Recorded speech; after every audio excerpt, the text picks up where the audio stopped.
네, 이제 곧 학기말이 다가와가지고 세부능력 특기사항 입력하는 시기가 도래하고 있습니다.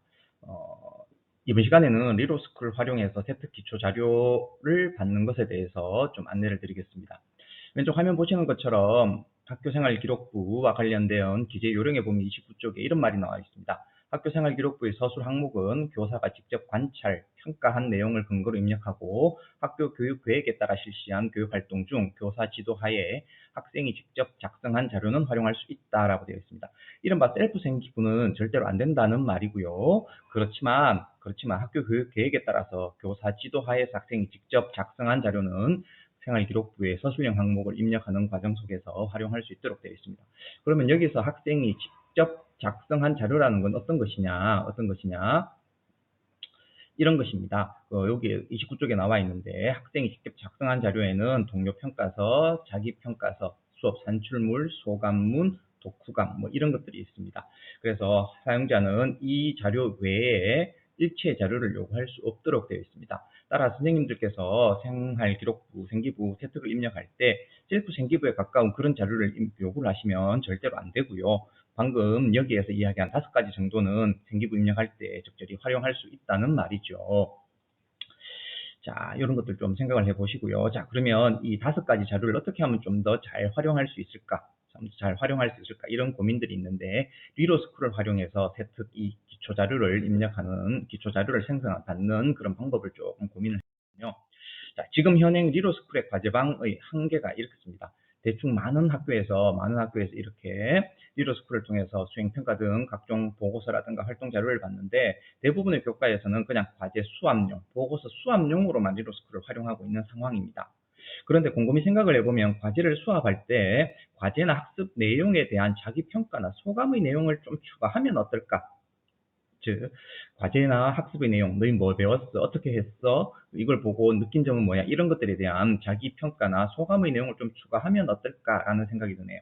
눈치채셨겠지만 이런 자기평가나 소감의 내용을 적절히 받아서 세특 입력할 때 활용을 하면 학생 개인별 어떤 상황을 좀 더 자세하게 구체적으로 드러내 줄 수 있지 않을까라는 생각이 듭니다.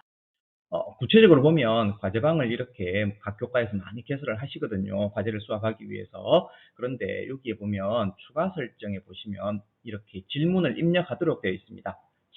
그래서 교사가 제시한 질문에 이 질문을 넣어 놓으면 질문에 답변을 입력해야지만 과제에 제출이 가능합니다. 보통 많은 교과에서 첨부 파일로 받기도 하는데 과제를 제출할 때는 반드시 제시한 답변을 입력을 해야지만 과제가 제출이 가능합니다. 자, 그런데 여기에 대한 답변은 이게 제시하려고 하는 답변은 자기평가서나 소감문에 해당합니다. 자, 그렇다면 이걸 잘 이용을 하면 학생부 기재 시 활용 자료로 활용할 수 있다는 것을 알 수가 있습니다. 자, 그러면 어떤 질문이 적절할까? 자, 여기에서 우리가 고민해 볼 것도 학생부 종합전형에서 세특이 많이 사용된다고 하니까요. 가장 중요하게 본다고 하니까요. 그러면 학생부 종합전형에서 평가하는 요소, 이것을 과제나 학습 내용에 대한 질문으로 좀 생성해 보면 어떨까라는 생각이 듭니다. 자, 학생부 종합전형에서는 학업 역량, 전공 적합성, 발전 가능성, 인성 이런 것들을 평가한다고 하니 이것을 보여줄 수 있는 질문을 과제와 연결해서 제시하고 학생들은 과제를 제출하면서 이 질문에 답변을 하면 이런 4개의 역량, 평가 요소를 드러내 줄 수 있는 그런 내용이 생성되지 않을까 라는 생각이 듭니다. 자, 그러면 구체적으로 어떤 질문 던지면 되느냐라는 생각이 드실 겁니다. 자, 예를 하나만 보시겠습니다. 가장 중요하게 보는 게 이제 학업 역량인데요. 학업 역량은 하위 항목으로 학업 성취도나 학업 태도나 의지, 탐구 활동 이런 것들을 본다고 되어 있습니다. 학업 성취도는 뭐 석차 등급이라든가 성취도를 의미할 것이고요. 이건 수치로 나오는 거니까요. 자, 예를 들면 학업 태도와 의지, 이건 학업 태도가 뭔지는 또 설명을 하고 있습니다. 학업을 수행하고 학습을 해나가는 자발적인 의지와 태도, 그리고 학습 의지라는 것은 학습자가 스스로 목표를 설정하고 적절한 학습 전략을 선택해서 계획을 수립하여 실행하는 의지, 이런 것들 학업 태도나 의지라고 합니다. 자, 그러면 과제를 제출할 때 과제와 관련해서 이것을 드러내 줄 수 있는 질문은 여러 가지로 생성이 가능할 것 같습니다. 자, 예를 들면요. 과제를 좀 더 잘 수행하기 위해서 어떤 특별한 노력을 하였나요?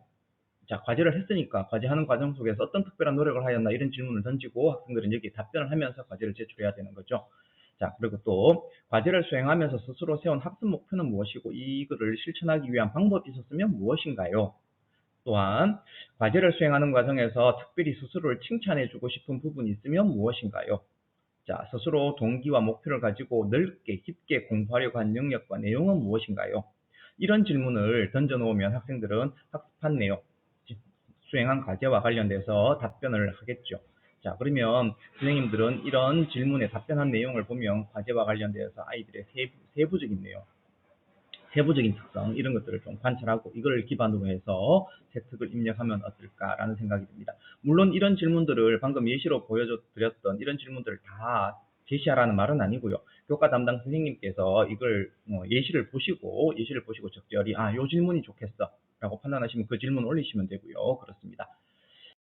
자, 이 학업 역량 외에 전공 적합성, 발전 가능성, 인성을 보여줄 수 있는 질문이 과연 어떤 것들이 있을까를 또 고민을 해보시면 되겠는데요. 전공 적합성의 하위 항목으로는 또 이런 것들이 있습니다. 발전 가능성의 하위 항목으로 자기주도성, 경험의 다양성, 리더십, 창의적 문제 해결 이런 것들이 있고요.